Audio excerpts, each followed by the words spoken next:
Welcome to Kenton's videos. Enjoy the video. You begin by locking down clean inputs. Make sure the Pixel and Conversions API track the same events, because clean data drives AI decisions.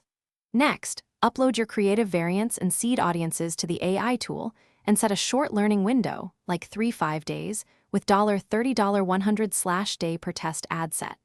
Once done, instruct the model to generate 20-30 micro-variants.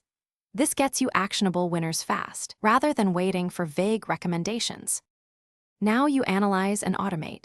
Feed performance data back to the AI and let it evaluate CTR, conversion rate, and CPA simultaneously, because one metric alone lies. Use multi-armed bandit or Bayesian pacing inside the tool to reallocate budget toward top performers. This reduces wasted spend. Then create automated rules, ramp budget in small increments, pause creatives after sustained underperformance, and schedule creative refreshes. Make sure to tag creatives and audiences so the system can learn which features predict success. Finish by scaling wisely.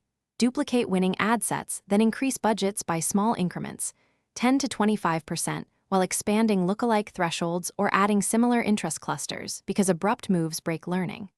Keep rotating creatives. Refresh every 7 to 14 days and test new hooks. If performance collapses, troubleshoot in order. Confirm attribution windows, check audience overlap and frequency, and validate creative relevance. If needed, revert to the last stable version and rerun a tight micro test to recover. Thanks for watching. Consider subscribing if we helped you.